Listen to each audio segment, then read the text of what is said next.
আল্লাহর নবী সাল্লাল্লাহু আলাইহি ওয়াসাল্লাম হযরত জাবির ইবনে আব্দুল্লাহ রাদিয়াল্লাহু তাআলা আনহু বলেন, আল্লাহর নবীজির কাছে আমরা একজন মাইয়িতকে নিয়ে আসলাম। আমাদের মধ্যে একজন ব্যক্তি ইন্তেকাল করলো, মারা গেল। আমরা তাকে কাফন পরাইলাম, গোসল করাইলাম, আমরা তাকে সুগন্ধি মাখালাম। আল্লাহ জাবির ইবনে আব্দুল্লাহ বলেন, এই মাইয়িতকে নিয়ে আল্লাহর নবীজির দরবারে উপস্থিত হয়েছি। উপস্থিত হয়ে বললাম, ইয়া রাসূলুল্লাহ, ইয়া হাবিবাল্লাহ, তার জানাজা পড়ায়া দেন।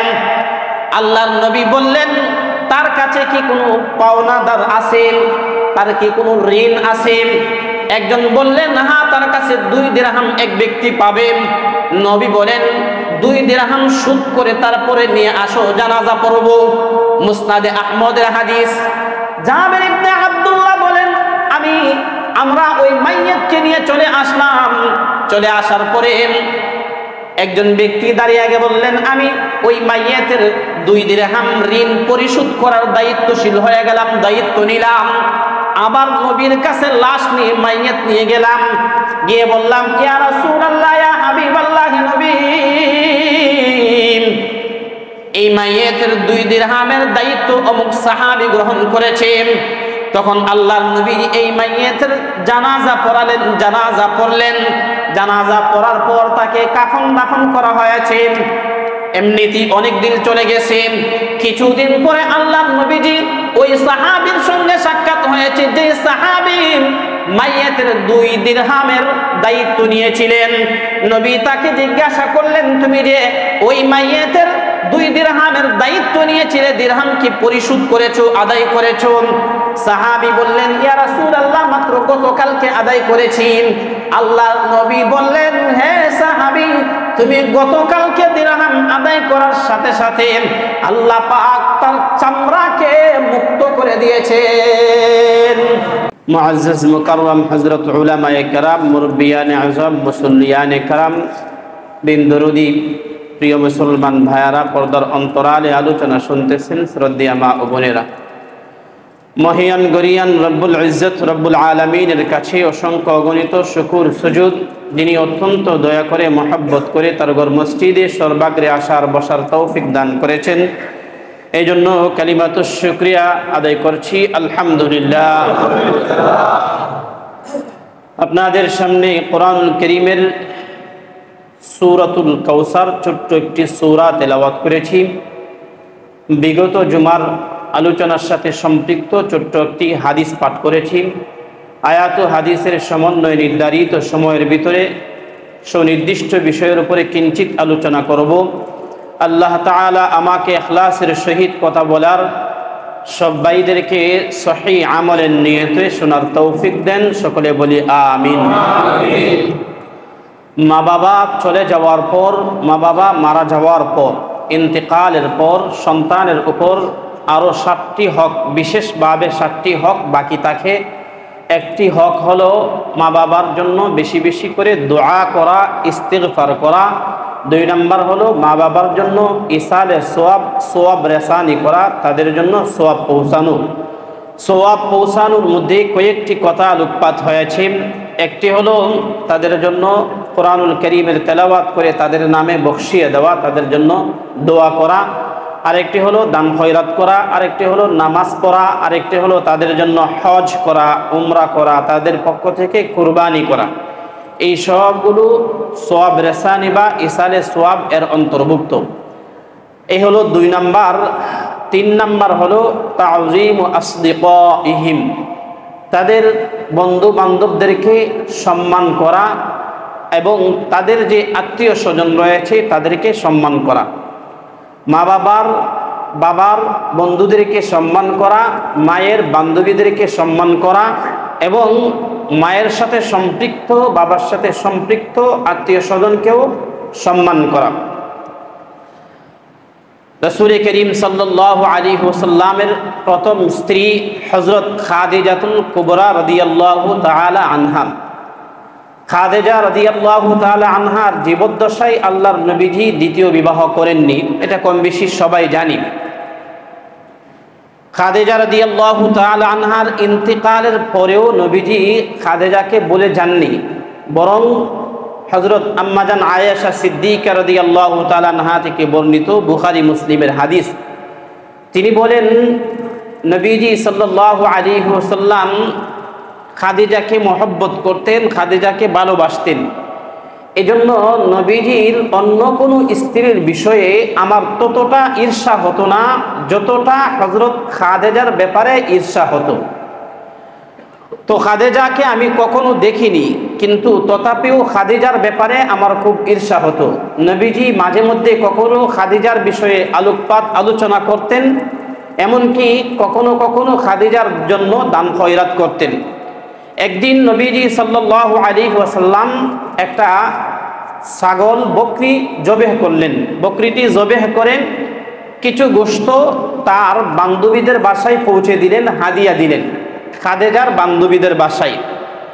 হযরত আম্মাজান আয়েশা সিদ্দিকা রাদিয়াল্লাহু তাআলা আনহা বলেন, ইয়া রাসূলুল্লাহ, ইয়া হাবিবাল্লাহ, নারী বলতে কি দুনিয়াতে শুধু একজনই খাদিজা, ওই আর কোনো নারী নাই? বুঝছেন কথার ডিজাইনটা? নারী বলতে কি শুধু একজনই খাদিজাই আছে, আর কি কোনো নারী নাই? আপনি খাদিজাকে এত মহব্বত করেন, এই কথার ব্যাখ্যাটা বলতেছে। আপনি খাদিজাকে এত মহব্বত করেন কেন? আমি আয়েশা কি নারী না? আমি আয়েশা কি আপনার স্ত্রী না? আপনার তো অন্য স্ত্রীও আছে। খাদিজাকে এত মহব্বত করেন, মারা গেছে তার বান্ধবীদের বাসায়, এখন আপনি আবার গোশত পৌঁছাইতেছেন কেন? নারী কি শুধু খাদিজাই? খাদিজা ব্যতীত কি আর কোনো নারী নাই? তখন আল্লাহর নবী এই কথার উত্তর এভাবে দিলেন, হে খাদিজা, হে আয়েশা, খাদিজা আমার দুর্দিনের সাথী, দুঃখের দিনের সাথী। খাদিজা আমাকে এই উপকার করেছে, খাদিজা আমাকে ওই উপকার করেছে, এবং খাদিজার গর্ভে আমার অনেকগুলি সন্তান হয়েছে। খাদিজার গর্ভেই ফাতেমা হয়েছে, খাদিজার গর্ভেই উম্মে কুলসুম হয়েছে, খাদিজার গর্ভেই তো জৈনব হয়েছে। এই হাদিস দিয়ে যেটা বোঝাইতাম চাচ্ছি সেটা হলো, নবী সাল্লাল্লাহু আলাইহি ওয়াসাল্লামের স্ত্রী খাদিজা রাদিয়াল্লাহু তাআলা আনহার বান্ধবীদের বাসায় তিনি গোশত পাঠিয়েছেন, গোশত প্রেরণ করেছেন, উপঢৌকন দিয়েছেন। কেন? মৃত ব্যক্তির বন্ধু বান্ধব আত্মীয় স্বজনের সাথেও তার সম্পর্ক বজায় রাখা, সম্পর্ক রাখা, ভালো আচরণ করা, এটা যে মারা গেছে তার একটা অধিকার, যেন তার অধিকারের অন্তর্ভুক্ত। এই জন্য খাদিজার বান্ধবীদেরকে গোশত দিতেন, গোশত তাদের বাসায় নবীজি পৌঁছাইতেন।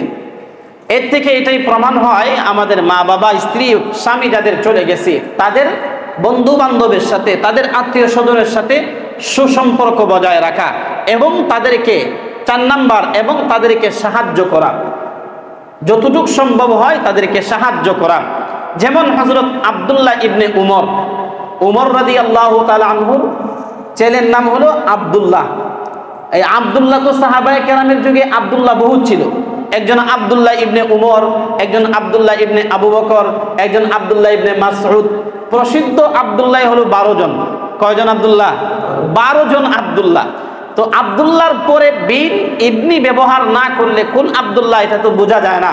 আব্দুল্লাহ ইবনে আব্বাস, আব্দুল্লাহ ইবনে মাসউদ, আব্দুল্লাহ ইবনে আবু বকর, এরপরে আব্দুল্লাহ ইবনে উমর। তো উমর রাদিয়াল্লাহু তাআলা আনহুর সন্তান আব্দুল্লাহ, সেই আব্দুল্লাহ রাদিয়াল্লাহু তাআলা আনহু একদিন একটা গাধার উপর আরোহণ করা অবস্থায় ছিলেন। তখন গ্রাম্য একজন বেদুইন ব্যক্তি হযরত আব্দুল্লাহ ইবনে উমরের সঙ্গে সাক্ষাৎ করলো। আব্দুল্লাহ ইবনে উমর তাকে জিজ্ঞাসা করলেন, আপনি কেমন আছেন? সে উত্তর দিল, আলহামদুলিল্লাহ, ভালো আছি বাবা। অনেক কথাবার্তার পরে আব্দুল্লাহ ইবনে উমর রাদিয়াল্লাহু তাআলা আনহু তিনি যে গাধার উপরে আরোহণ করা অবস্থায় ছিলেন, এই গাধাটা ওই গ্রাম্য বেদুইন ব্যক্তিকে উপহার দিয়েছে, দান করেছে, তাকে হাদিয়া দিয়ে দিয়েছে। এর মধ্যেই সীমাবদ্ধ না, আব্দুল্লাহ ইবনে উমরের মাথায় একটি পাগড়ি ছিল। এই পাগড়িটাকে খুলে ওই গ্রাম্য ব্যক্তির মাথায় তিনি নিজের হাতে পরিয়ে দিয়েছেন। এবার আব্দুল্লাহ ইবনে উমর তো বড় মাপের সাহাবী, আশেপাশের আব্দুল্লাহ ইবনে উমরের আশেপাশে যারা ছিল ওনারা বললেন, আপনি এই গ্রাম্য ব্যক্তিকে এত কিছু দিলেন, গাদাটাও দান করে দিলেন, আবার তাকে পাগড়িও দিলেন। ওরা তো গ্রামের মানুষ, অল্প কিছু পাইলেই সন্তুষ্ট হয়ে যায়, পরিতুষ্ট থাকে, এত কিছু দেওয়ার কি দরকারটা ছিল? হযরত আব্দুল্লাহ ইবনে উমর তখন এই হাদিসটা শুনাইলেন আর তাদেরকে উত্তর দিলেন, আমি নবীজি সাল্লাল্লাহু আলাইহি ওয়াসাল্লামের কাছ থেকে শুনেছি আল্লাহর নবী বলেছেন, ইন্না মিন আবাররিল বিররি সিলাতুর রাজুলি উদ্দা আবিহি, নিশ্চয়ই মা বাবার সদাচরণের অন্তর্ভুক্ত, মা বাবার সাথে ভালো আচরণ করার অন্তর্ভুক্ত এই কাজটাও যে কোনো সন্তান, যে কোনো ব্যক্তি তার আব্বার বন্ধুদের সাথে ভালো আচরণ করবে, তার আব্বার বন্ধুদেরকে সাহায্য করবে, এটা সদাচরণের অন্তর্ভুক্ত। আমি আমার জীবদ্দশায় আমার বাবাকে দেখেছি এই গ্রাম্য ব্যক্তির সাথে, এই বৃদ্ধ লোকটার সাথে আমার বাবার খুব আন্তরিকতা ছিল, বাবার খুব ভালো সম্পর্ক ছিল। এই জন্য বাবার বন্ধুদেরকে সাহায্য করার লক্ষ্যে, বাবার বন্ধুর সাথে সম্পর্ক বজায় রাখার লক্ষ্যে আমি তাকে পাগড়িটাও দিয়েছি, আমি তাকে গাদাটাও দান করেছি। সাহাবায়ে কেরাম হাদিসের উপর আমল করে দেখিয়ে দিয়েছেন যে কিভাবে হাদিসের উপর আমল করতে হয়। তাহলে মা বাবার হক সমূহ থেকে 4 নাম্বার হক হলো তারা মারা যাওয়ার পরেও, ইন্তেকাল করার পরেও তাদের বন্ধু বান্ধব আত্মীয় স্বজনের সাথে সুসম্পর্ক বজায় রাখা, যতটুকু সম্ভব হয় তাদেরকে সাহায্য করা। আপনি একটা খাবারের অনুষ্ঠান করতেছেন, আপনি সন্তান, তো আপনার বাবা কাদের সাথে ওঠা বসা করতো, কার সাথে চলাফেরা করতো, কার সাথে তার আন্তরিকতার সম্পর্ক ছিল, তাকেও একটু আনেন, তাকেও একটু খাওয়ান, তাকেও একটু দাওয়াত দেন, তার সাথে একটু ভালো সম্পর্ক রাখেন, তাকে একটু সম্মান করেন। 4 নাম্বার। 5 নাম্বার হলো আদাউল মাগরাম ওয়াল আমানা, তাদের ঋণ থাকলে ঋণ পরিশোধ করা এবং তাদের আমানত আদায় করা। তাদের ঋণ থাকলে ঋণটাকে পরিশোধ করা। ঋণ এবং ওসিয়ত, 6 নাম্বার হবে ওসিয়ত। ঋণ এবং ওসিয়ত এই বিষয়ে মাসআলাটা বুঝেন। বাবা মারা যাওয়ার পরে ওয়ারিসানা সূত্রে সম্পত্তির মালিক হয় যারা থাকে তারা, ছেলে মেয়ে, স্ত্রী, বা যদি ছেলে মেয়ে না থাকে অন্যান্যরা হয়ে থাকে। কিন্তু সম্পত্তি ভাগ করার আগের মাসআলা, ভাগ করা হবে, সম্পত্তি তাকসিম হবে, এটা পরে। আগে হচ্ছে যিনি মারা গেছেন মাইয়িত, ওই মাইয়িতের যদি ঋণা থাকে, ঋণ থাকে, ঋণ এবং ওসিয়ত এই দুইটা আগে তার সম্পত্তি থেকে পূর্ণ করা হবে, দুইটা তার সম্পত্তি থেকে আদায় করা হবে। কিন্তু আমাদের সমাজে মিরাসের কোনো গুরুত্ব নাই, মিরাসের কোনো গুরুত্ব দেওয়া হয় না। বাবা মারা গেছে তো মিরাস বন্টন নিয়েও কোনো আলোচনা নাই, বন্টন নিয়ে উপস্থিত সময়ে আলোচনা করা, মাসখানেকের ভিতরে আলোচনা করা, 1 মাসের মধ্যে আলোচনা করা, 40 দিনের মধ্যে আলোচনা করা, এটাকে খারাপ মনে করে না। মিরাসের মাসআলা হলো যিনি মারা গেছেন, মারা যাওয়ার পর সাথে সাথেই সম্পত্তি বন্টন করে নিয়ে নেওয়া, সাথে সাথে সম্পত্তি বন্টন করা। লাশ দাফন করার পর প্রথম কাজই হচ্ছে মিরাস বন্টন করা। আমল করেন বা না করেন, মাসআলাটা জেনে রাখেন না। প্রথম কাজই হচ্ছে লাশ কাফন দাফন করার পরে প্রথম কাজ হচ্ছে মিরাস বন্টন করা। হযরত উসমান গনি রাদিয়াল্লাহু তাআলা আনহু যখন খেলাফত গ্রহণ করেন, তখন হযরত আবু বকর সিদ্দিক রাদিয়াল্লাহু তাআলা আনহু যখন খেলাফত গ্রহণ করেন, তখন হযরত আলী অনুপস্থিত ছিলেন। কেন অনুপস্থিত ছিলেন? আলী নবীজি সাল্লাল্লাহু আলাইহি ওয়াসাল্লামের মিরাস বন্টনে লিপ্ত ছিলেন। এই জন্য হযরত আবু বকরের খেলাফতকালে উপস্থিত সময়ে তিনি বায়আত গ্রহণ করেন নাই, পরবর্তীতে বায়আত গ্রহণ করেছেন। তাহলে মিরাস এটা খুব গুরুত্বপূর্ণ একটা বিষয়। মাইয়িত মারা যাওয়ার পরে প্রথম কাজই তো হচ্ছে, লাশ কাফন দাফন করার পর প্রথম কাজই হচ্ছে মিরাসটাকে বন্টন করা। কেন? এটার মধ্যে সবার অংশীদারিত্ব আছে। একজন একা ভোগ করবে এটা জায়েজ নাই, একজন একা ভোগ করার কোনো অধিকার নাই। তো এই মিরাস বন্টন করার আগে, বন্টন যখন শুরু হবে, প্রথম কাজই হচ্ছে মাইয়িতের কোনো ওসিয়ত আছে কিনা, মাইয়িতের ঋণ আছে কিনা, বাবার ঋণ আছে কিনা, মায়ের ঋণ আছে কিনা। ঋণ থাকলে ঋণটাকে আগে পরিশোধ করা, আর তার শরীয়ত সম্মত ওসিয়ত থাকলে ওসিয়তটাকে আগে পূর্ণ করা। এই ওসিয়ত আর ঋণ এটা সম্পত্তির কত ভাগ থেকে, গোটা সম্পত্তিটাকে 3 ভাগে ভাগ করে 1 ভাগ থেকে তার ঋণ আর তার ওসিয়ত এটাকে পূর্ণ করা হবে। হ্যাঁ, এখানে বুঝেন মাসআলাটা, যদি ওসিয়তটা হয়, শুধু ওসিয়ত হয়, ঋণ নাই, তাহলে 3 ভাগের 1 ভাগ সম্পত্তি থেকে তার ওসিয়ত পূর্ণ করা হবে। কিন্তু ওসিয়ত যদি এমন পর্যায়ের হয় যে সম্পত্তির 3 ভাগের 1 ভাগের চাইতে আরো বেশি ব্যয় করলে ওসিয়ত পূর্ণ হবে, নতুবা পূর্ণ হবে না, তাহলে মাসআলা হলো এই সম্পত্তির 3 ভাগের 1 ভাগ থেকেই তার ওসিয়ত পূর্ণ করবে, সম্পত্তি এর চাইতে আর বেশি ব্যবহার করা যাবে না। আর যদি ঋণ থাকে, ঋণটাও 3 ভাগের 1 ভাগ থেকেই পূর্ণ করা হবে। হ্যাঁ, এরপরে বাকি ঋণ যদি আরো থাকে, তাহলে এটা মা বাবার তরফ থেকে সন্তানে আদায় করা, এটা সন্তানের উপর কর্তব্য। এখন যদি তার বাবার সম্পত্তি নাও থাকে, মায়ের সম্পত্তি নাও থাকে, ঋণ আছে, তাহলেও বাবার ঋণ থাকলে এই ঋণটা সন্তান আদায় করা সন্তানের এটা কর্তব্য, সন্তানের দায়িত্ব। আল্লাহর নবী সাল্লাল্লাহু আলাইহি ওয়াসাল্লাম হযরত জাবির ইবনে আব্দুল্লাহ রাদিয়াল্লাহু তাআলা আনহু বলেন, আল্লাহর নবীজির কাছে আমরা একজন মাইয়িতকে নিয়ে আসলাম, আমাদের মধ্যে একজন ব্যক্তি ইন্তেকাল করলো, মারা গেল। আমরা তাকে কাফন পরাইলাম, গোসল করাইলাম, আমরা তাকে সুগন্ধি মাখালাম। আল্লাহর জাবির ইবনে আব্দুল্লাহ বলেন, এই মাইয়িতকে নিয়ে আল্লাহর নবীজির দরবারে উপস্থিত হয়েছি। উপস্থিত হয়ে বললাম, ইয়া রাসূলুল্লাহ, ইয়া হাবিবাল্লাহ, তার জানাজা পড়ায়া দেন। আল্লাহর নবী বললেন, তার কাছে কি কোনো পাওনাদার আছে? তার কি কোনো ঋণ আছে? একজন বললেন, হ্যাঁ, তার কাছে 2 দিরহাম এক ব্যক্তি পাবে। নবী বলেন, 2 দিরহাম সুদ করে তারপরে নিয়ে আসো, জানাজা পড়ব। মুসনাদে আহমদের হাদিস। জাবির ইবনে আব্দুল্লাহ বলেন, আমরা ওই মাইয়িতকে নিয়ে চলে আসলাম।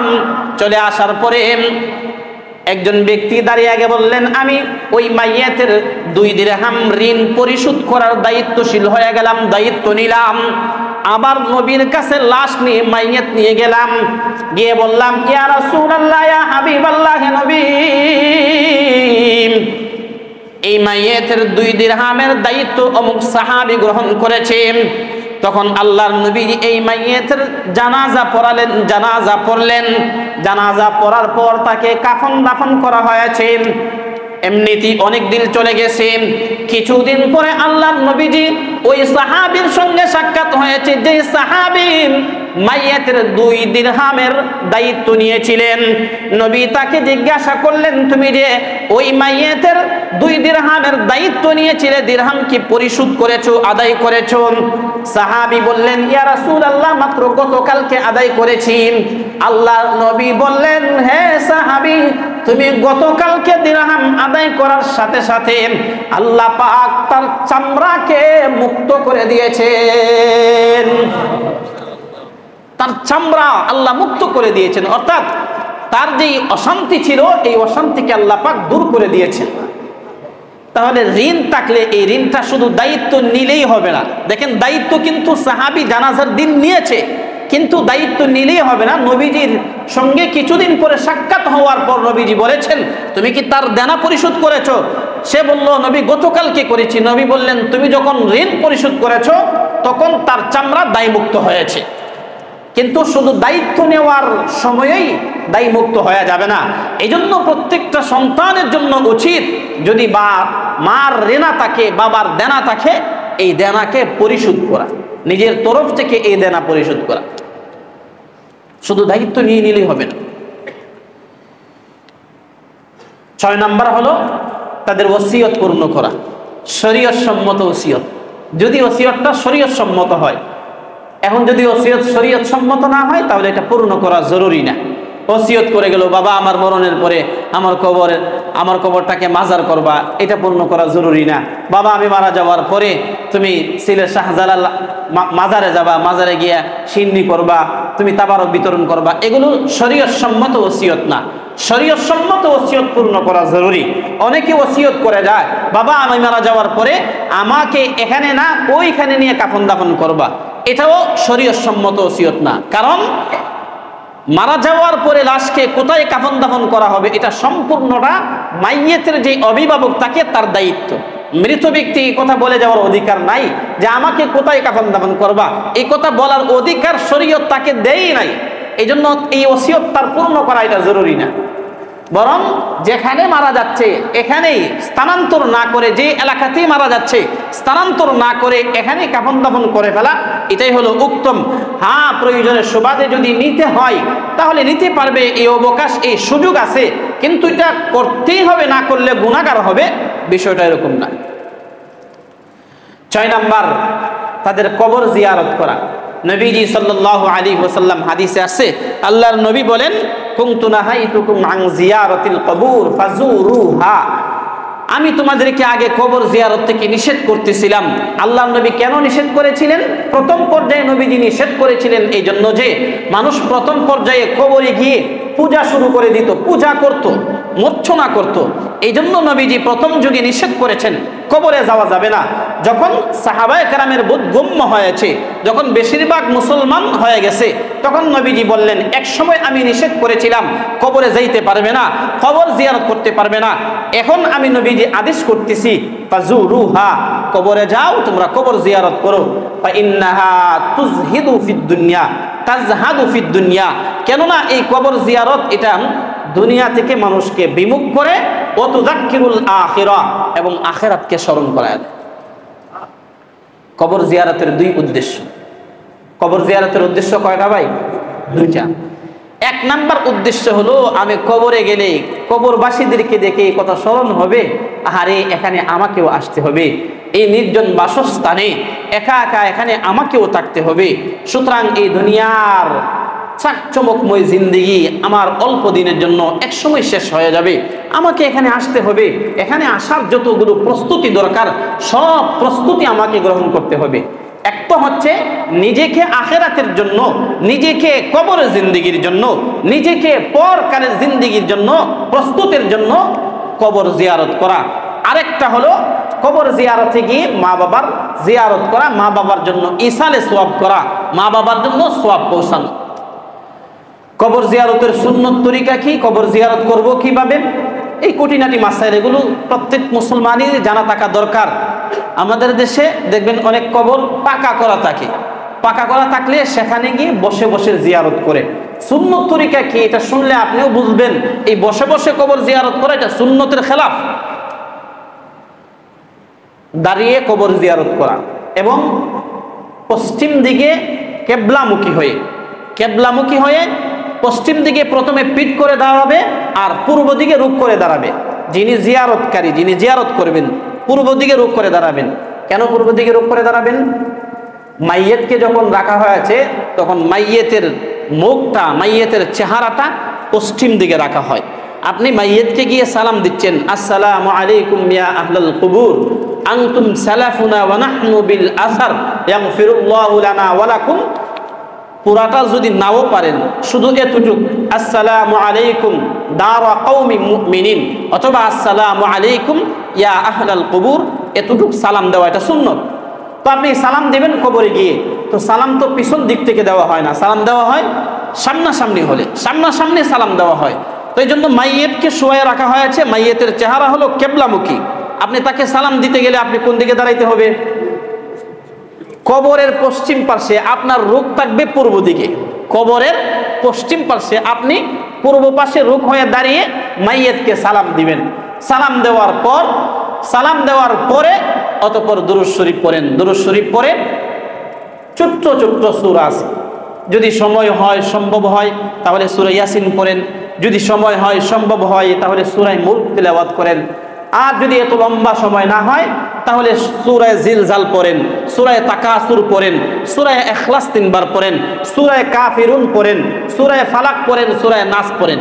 এই ছোট্ট ছোট্ট সূরাগুলো তেলাওয়াত করে, বিশেষ করে সূরা ইখলাস, ফালাক, নাস 3 বার করে তেলাওয়াত করে দুরূদ শরীফ পড়ে মনে মনে এই কথাটা বলেন, হে আল্লাহ, এর সওয়াব আমার আম্মা আব্বা দাদা দাদি এবং এই কবরে যারা শুয়া আছে সবার কবরে আপনি পৌঁছায়া দেন। হ্যাঁ, যদি মনে মনে করেন, হাত তুলে দোয়া না করেন, তাহলে যেভাবে দাঁড়িয়ে আছি এভাবে দাঁড়িয়ে থেকেই এই কথাটা বলা যাবে। তবে যদি হাত তুলে দোয়া করতে হয়, আর যদি হাত তুলে দোয়া করতে হয় তখন রূপটাকে ফিরিয়ে ফেলতে হবে, তখন নিজে কেবলামুখী হওয়া লাগবে, কেবলামুখী হয়ে দোয়া করতে হবে। কেবলামুখী হয়ে দোয়া করাটা সুন্নাত। আপনি যখন এই দোয়া করবেন, এই দোয়া আপনার আম্মার কবরে যাবে, আপনার আব্বার কবরে যাবে। আত্মীয় স্বজনের কবরে যাবে। এই জন্য গণ কবরস্থান, আওয়াম ব্যাপক যে কবরস্থান আছে, এই গণ কবরস্থানে মাইয়েতকে শোয়ানো, কবরস্থ করা, এটা ভালো, এটা ব্যাপক। কেন ব্যাপক? ইয়াকুব নানতুবি রহমতুল্লাহ আলাইহিকে একজন ব্যক্তি অনেকদিন আগে প্রশ্ন করলো, হুজুর পারিবারিক কবরস্থান উত্তম নাকি গণ কবরস্থান উত্তম? হুজুর ওই দিন কোনো উত্তর দেননি। আরো 10 থেকে 15 দিন পরে একটা দাওয়াতের অনুষ্ঠানে ওই মুরিদ আর ইয়াকুব নানতুবি রহমতুল্লাহ আলাইহি একত্রিত হয়েছে। আগের যুগে তো কারেন্ট আর বিদ্যুৎ অ্যাভেলেবেল ছিল না, তখন বড় পাখা ছিল। আমাদের গ্রামেও আমি জন্মের পরে দেখেছি একটা মসজিদে বিশাল বড় এক পাখা। এই পাখার একটা রশি ওই মাথায় থাকতো, এই রশির মধ্যে টান দিলে অনেক মানুষের গায়ে বাতাস লাগতো। তো ইয়াকুব নানতুবি রহমতুল্লাহ আলাইহিকে দাওয়াত দেওয়া হয়েছে এমন একটা বাসায় যেখানে এইরকম একটা পাকার ব্যবস্থা আছে। ওই পাকাকে এক ব্যক্তি টানতেছে, লক্ষ্য হলো ইয়াকুব নানতুবি যেন বাতাস বুক করতে পারে, আবহাওয়া যেন, বাতাসটা যেন তার গায়ে লাগে। কিন্তু তার আশেপাশে যারা বসা তাদের গায়েও লাগতেছে কিনা? ধরেন এই ফ্যানটা শুধু দরকার আমার, এখন সারা হয়েছে, শুধু আমার লাগতেছে নাকি আরো 10 জনের লাগতেছে? আরো 10 জনের লাগতেছে। ইয়াকুব নানতুবি রহমতুল্লাহ আলাইহি বললেন, তুমি যে এখন থেকে নিয়ে অল্প কিছুদিন আগে প্রশ্ন করেছিলে গণ কবরস্থান উত্তম নাকি পারিবারিক কবরস্থান উত্তম, তোমার এই প্রশ্নের উত্তর এখানে আজকে পাওয়া গেছে। এই পাকাটা দিয়ে বাতাস করা মাকসাদ শুধু আমাকে, কিন্তু আমার পাশে যারা বসা তারাও বাতাস পাচ্ছে, তাদের শরীরও ঠান্ডা হচ্ছে, তাদের শরীরও জুড়ায় যাচ্ছে। ঠিক পারিবারিক কবরস্থান আর গণ কবরস্থানের মধ্যে পার্থক্য এই জায়গাতেই। গণ কবরস্থানে একজনের সাথে আরেকজনের মাইয়েত, একজনের মাইয়েতের উপরে আরেকজন মাইয়েতকে কাফন দাফন করা হচ্ছে। একজনের কবরকে আল্লাহ জান্নাতের বাগান বানিয়ে দিয়েছেন, একজনের কবরে জান্নাতের বাতাস বয়ে যাচ্ছে। তো আশেপাশে কেউ যদি এরকম থাকে যার কবরে জান্নাতের বাতাস নাই, কিন্তু এই তার পার্শ্ববর্তী কবরস্থানে জান্নাতের বাতাস থাকার কারণে সে জাহান্নামী হওয়া সত্ত্বেও তার কবরেও জান্নাতের বাতাস আসতে থাকবে। পারিবারিক কবরস্থানে কাফন দাফন করা কি নাজায়েজ বলছি? কথা বলছেন? নাজায়েজ বলছি, মাকরু বলছি? মাকরুও না, নাজায়েজও না। কিন্তু কোন কবরস্থান উত্তম সেটা বুঝেন। উত্তম হলো গণ কবরস্থান, যেখানে অনেক মাইয়েত থাকে, সেখানে কবরস্থ করা, এটা হলো উত্তম। হ্যাঁ, পারিবারিক কবরস্থানে কাফন দাফন করা এটা জায়েজ আছে, না জায়েজ না, কিন্তু গণ কবরস্থানে কাফন দাফন করা হলো উত্তম। তো আপনি গণ কবরস্থানে বা পারিবারিক কবরস্থানে যেখানেই গেছেন, যাবেন যখন, দোয়া যখন করতেছেনই, তখন বলবেন, হে আল্লাহ আমার আম্মা আব্বার কবরে পৌঁছান, দাদা দাদির কবরে পৌঁছান, আশেপাশে ডানে বামে সামনে পিছনে যত মুর্দারা শায়িত আছে আল্লাহ সমস্ত মুর্দাগণের কবরে এর সওয়াব পৌঁছান। এখন দেখেন গণ কবরস্থানে এখানে তো শত শত হাজার হাজার মানুষের কবরস্থ করা হয়েছে। এখানে তো বহু মানুষ আসতেছে, বহু মানুষ এসে কবরবাসীদের জন্য, তার আম্মা আব্বার জন্য দোয়া করতে গিয়ে, তার দাদা দাদির জন্য দোয়া করতে গিয়ে সেই কথা বলতেছে, হে আল্লাহ এই কবরে যারা শুয়া আছে সবাইরে মাফ করে দেন, সবার কবরে এর সওয়াব পৌঁছায় দেন। এই কথাটা বলে না সবাই? এই জন্য এই বহু বিবেচনায় গণ কবরস্থানে কাফন দাফন করাটা উত্তম। আল্লাহ তাআলা আমাদের সবাইকে মুজার আমল করার তৌফিক দান করেন। মা বাবার হক জীবিত থাকা অবস্থায় আদায় করার তৌফিক দেন, এবং মা বাবা ইন্তেকাল করার পর, মা বাবা চলে যাওয়ার পরেও মা বাবার হক সমূহ আদায় করে চলার তৌফিক দেন। সকলে বলি আমিন।